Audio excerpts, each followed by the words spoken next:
I've been a professional chess player for more than 10 years, and during this time, the biggest change that I've observed has been in the level of defense. Young players are defending better than ever, and one key element in their arsenal of techniques is the idea of bluffing their opponent. So what is bluffing in chess? Well, firstly, you should only be bluffing if you have a bad position, because if you have a good position, this is the easiest way to ruin your advantage. But in a bad position, you generally have very little to lose, and so it's a good idea to think about changing the character of the game. Now, to illustrate this technique, I'm going to show you a game that really impressed me. And white play in this game is only 1400, but I would be proud to have made all of his moves, even as a 2300 myself. The first half of the game was not so interesting. White was slowly outplayed by his 900 point higher rated opponent, which is not a surprise, because that's how chess is supposed to work. And now black has just played the move g6, is hitting the knight on h5, and after the knight moves, the pawn on f4 is going to drop. For instance, if white plays knight g3, then bishop takes f4, wins a pawn, and this is a very important pawn because now black's kingside majority will be set into action. So after g6, white came up with a very good choice. He played the move rook g2. Now objectively this doesn't change anything. The position is still completely lost for white. But now black has a choice. There are two logical ways to protect this pawn on g6. The first way is to put his king on f7, and the other way is to put the king on h7. Now with hindsight, it's easy to say that move that king f7 would have been better, and then there would be really nothing better than to bring the knight back, and after bishop takes f4, black would have a winning position. But going back to the starting position, the move king h7 is also very logical. You're again threatening the knight, and I'm sure that the black player was already thinking, it's an easy win. Knight moves away, bishop takes f4, GG. But here, white found an amazing defensive resource. Rook e2. Black takes the knight on h5. Now rook de1, pinning the bishop along the e file. So the only way to defend this bishop is rook fe8. And yes, white's currently a piece down, but now the black pieces are completely pinned. So white is bringing his king. And if he can play the move king f3, he would actually have a better endgame. So black has to act fast. Rook g7 check, strong move. King f3, and now rook g1. So black's plan is very simple. He wants to trade off a pair of rooks and then move his bishop back to c5 or along this diagonal, and black's going to be a piece up with an easily winning position. So it looks like things are again very bad for white. But here, white takes on g1, and after bishop takes g1, it seems like it's just a piece. But as you can see, this rook on e8 is only defended by this bishop on d7. And so white has a very simple but effective tactic. Bishop takes f5, bishop takes, and now rook takes e8. This position has changed a lot, so it's a good time to stop and re-evaluate. We have a very interesting imbalance here, because white now has a rook against two bishops, and in addition, white has two pawns. But the key factor is that black has these two bishops which are very strong. And another important point is that the bishop can now go back to c5, defending both the pawn on d6 and the pawn on b4, while also making it impossible for white to create a passport on the queen side with a move like a3 or a4. So actually the move h4 would have given back pretty easy win. For instance, after king g2, we defend the pawn on h2 and the bishop drops back to c5. Now white can go after the pawn on a5, but that's not really going to help him,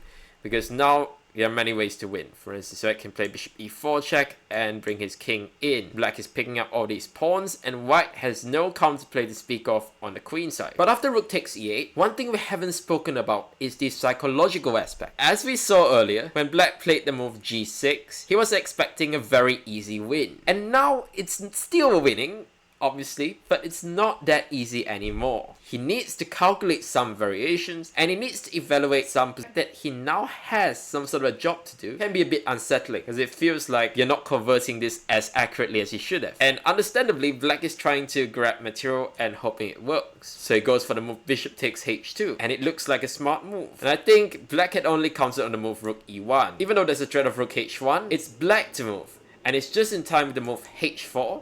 And after rook h1, bishop g3 secures the bishop with a winning position. But after bishop takes h2, white spotted a very nice breakthrough. c5, creating a d-pass pawn. And as we all know, rooks are excellent in supporting passed pawns, especially since his bishop on h2 is temporarily out of the game, and it's going to be very difficult for black to stop this pawn without losing material. So black has to take on c5, now d6. The immediate threat is to play the move d7. For instance, if black were to play move like h4, then d7, then d7, bishop takes d7, now rook e7 check, winning the bishop on d7, and suddenly white has a winning position. So black played the move king g6, so that there's no more check on e7, but now white finds another strong maneuver. Rook g8 check, king f7, and rook g2, and it turns out that this bishop on h2 is completely trapped. Bishop g4 check doesn't change anything, king simply walks to e4, and the bishop is lost. So black needs to at least get a pawn for this bishop, which he does. Bishop takes f4, king takes f4,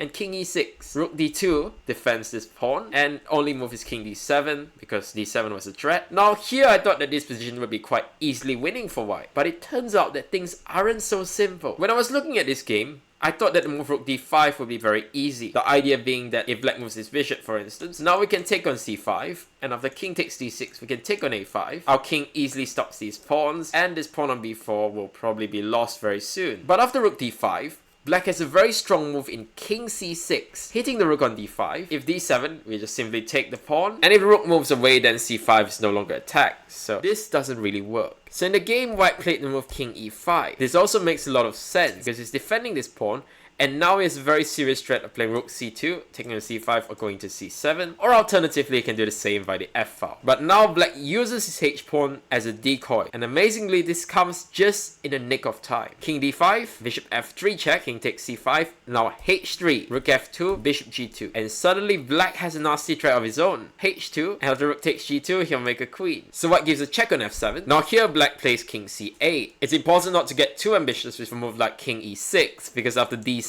you're actually going to lose as black. Yep, king takes f7, queen, and after h2, simplest seems queen c7 check, and now this pawn is gone. But after king c8, there's actually no win for white, because if d7 is played, then king c7 just about holds. So white simply gave a perpetual rook f8 and rook f7, king d8, and draw was agreed because of the rook f8 we are going to have a perpetual. This seems to me like a very fair result, because white started with a very bad position, but then he defended very well, and for this he earned himself a draw. A great defensive effort by Yin Lin, and I love the way he created problems for his opponent. Even though the position was still lost, by giving his opponent lots of choices, he gave his opponent the opportunity to make mistakes. And even a 2300 FIDE master was able to make the wrong choice, and this gave him a valuable half point. I hope you enjoyed this video, and if you'd like to see more examples of how to defend, then check out this video above. It's one of my favorite defensive efforts. Thanks for watching, and bye for now.